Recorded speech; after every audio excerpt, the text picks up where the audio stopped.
¿Era necesario el tiempo para armar un acto así dentro de la propia legislatura? Pregunto, digo, ¿cuál es la mirada? Bueno, entender que siempre tenemos que trabajar a favor de la memoria. La memoria es activa, no es algo paralizado, la memoria no está en un museo. Cada vez que reflexionamos y pensamos en relación a los hechos ocurridos en nuestra propia vida, en el consultorio psicológico, las personas vienen con su historia, con lo que pueden recordar. A mí me gusta mucho una frase de Borges. Borges dice, ¿sí?, que el pasado es arcilla que el presente moldea a su antojo, ¿no? Es decir, el presente va moldeando al pasado porque vamos resignificando la historia, ¿no? Entonces, creo que estas disidencias, estas diferencias de lecturas con respecto al pasado, abre un debate importante, un debate que tenemos que seguir estableciendo sin denostar violentamente al otro, entendiendo que hay relecturas del pasado y no es lo mismo, y ahí es donde vamos a entrar ya a pensar e invitar a la audiencia a pensar, establecer eso que se llama la teoría de los dos demonios. Podríamos decir que la teoría de los dos demonios la podríamos articular a cualquier guerra donde hay un paralelismo, ¿sí?, donde, vamos a poner el ejemplo de Rusia y Ucrania, ¿no? Es decir, ahí tenemos la lucha de dos demonios, ¿no? De un Estado que ataca al otro, los muertos tirados en el piso, los edificios derribados. Repudiamos toda forma de violencia, pero ahí tenemos un paralelismo entre dos formas que tiene la guerra de atacar uno al otro, establecer enemigos, lamentablemente, pero lo que pasó en la última dictadura no tiene que ver con esto, porque si bien es verdad, ¿sí?, que es lo que hoy quieren reconocer, que del lado, digamos, opuesto a la dictadura, del lado, por supuesto, que tiene que ver con montoneros o con fuerzas, ¿sí?, ligadas a la violencia, que también mataban civiles y militares, pero lo que pasó con la dictadura tiene que ver no con un paralelismo, sino con una programación sistemática de secuestro, tortura y desaparición de gente, es decir, y apropiación de bebés. Entonces ya no tenemos un paralelismo, eso es lo que tiene que entender la gente, que es repudiable también cualquier forma de violencia, pero no es lo mismo una guerra donde uno mata al otro, donde aparece un sistema perverso y cruel de, vuelvo a decir, secuestro, tortura, desaparición, apropiación de bebés. Eso no hay que olvidarlo. Y además no hay que instalar el negacionismo, ¿no? Porque si presentamos el tema como que hay que reivindicar la memoria y tenerla presente, por ahí no estar todo el tiempo purgándola porque tampoco nos hace bien y no tenemos respuestas a muchas cosas todavía, pero no va por el negacionismo. Ubaldo. Pablo, hay una consideración que me parece muy importante entre lo que planteabas y esto es de la memoria como una cuestión dinámica, ¿no?, que vamos construyendo cotidianamente. Hay, por supuesto, intenciones políticas. Victoria Villarroel es candidata a vicepresidente. No me cabe ninguna duda que ha medido también en cuestión de su perspectiva electoral el acto del día de ayer. Considero, Sí. siendo diputada, que quizá si lo que buscaba era dar contención o apoyo a las víctimas de los crímenes de las organizaciones armadas, bien podría haber trabajado legislativamente en la materia. Ahora, nosotros como sociedad no merecemos o no le debemos, mejor dicho, un acompañamiento también a esas víctimas de aquellos crímenes. Indudablemente no hay parangón, no pueden establecerse del mismo modo que los crímenes de lesa humanidad, pero sí estamos hablando de personas que sufrieron, que todavía tienen en muchos casos heridas abiertas. ¿No nos faltó algo como sociedad para haber acompañado a esa gente también? Sí, claro, por supuesto que tenemos que seguir trabajando con esa memoria, ¿sí?, tomando testimonios. Para eso está la justicia. La justicia debe juzgar cualquier hecho de violencia, cualquier persona que ha lastimado o ha matado tiene que ser, digamos, juzgada como corresponde. Pero lo que acá estamos diciendo es esto, lo que vos, Waldo, muy bien decías, ¿no? No es lo mismo el delito de lesa humanidad que un asesinato.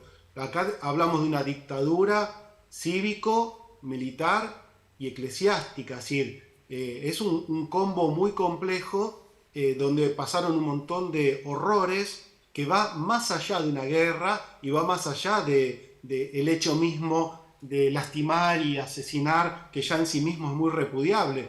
Pero por supuesto que tenemos que seguir pensando que quizás falte escuchar otras voces. Está muy bien que aparezcan otras voces, pero llamemos a las cosas por su nombre y volvemos a decir, hay que desterrar esta idea de que se trató de algo similar y paralelo, ¿no? Son dos formas distintas de lucha, ¿eh? Y también, como dice Ubaldo,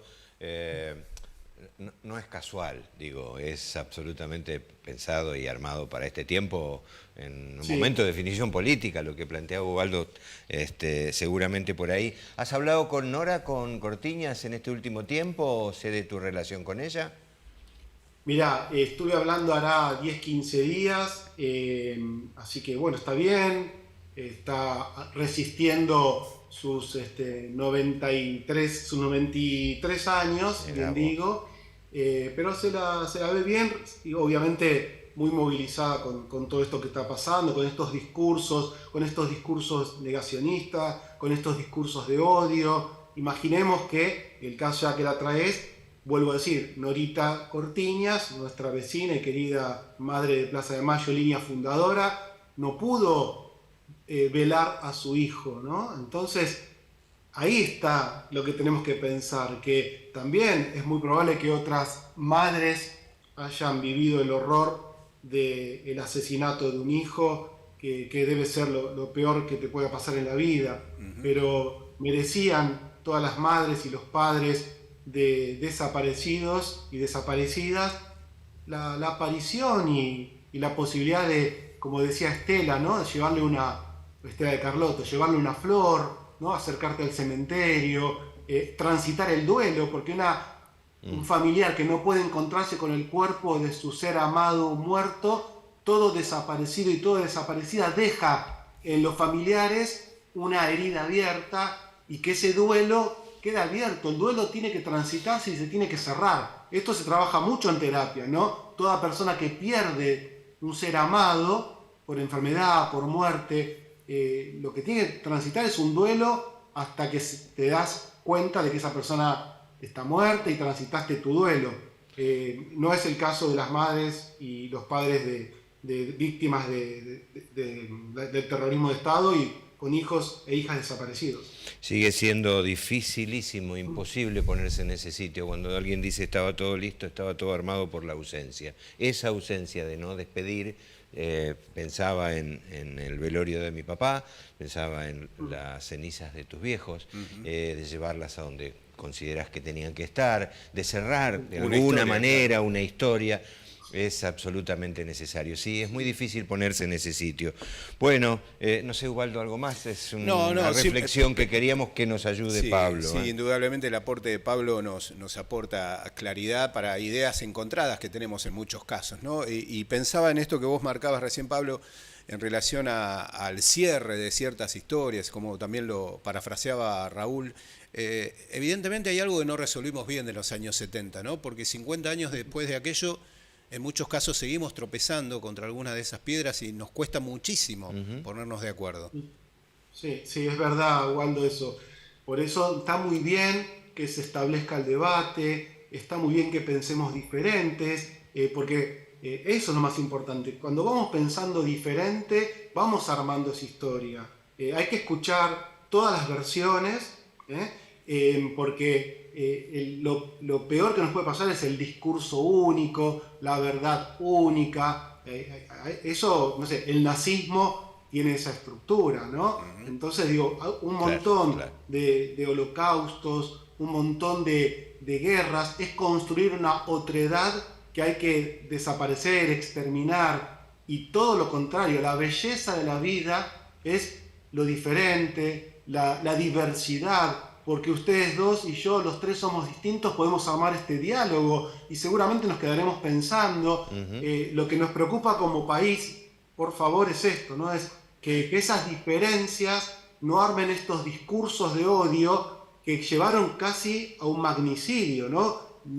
No tengo la menor duda que el intento de asesinato a Cristina estuvo motorizado por discursos de odio, donde a ella la ponían en la Plaza de Mayo ahorcada, en vez de pensar un montón de cosas que seguramente Cristina hizo bien o mal, que está muy bien esa discusión, pero decir yegua, decir que ladrona, ponerla en la Plaza de Mayo ahorcada, poner una guillotina, eso es lo que tenemos que desterrar. Lo mismo con la dictadura, con el terrorismo de Estado, con los subversivos, todas esas palabras hay que revisarlas y hay que repensar a favor de la paz, que es lo que tanto estamos necesitando, ¿no? Bueno, Pablo, tanto se me ocurre para seguir, porque digo, entre la angustia y la miseria de no poder comer, también sentarnos a repensar, alguno dirá, no tengo tiempo para esto, apenas subsisto. Pero es muy largo, ayúdanos a seguir charlando otro día, ¿puede ser?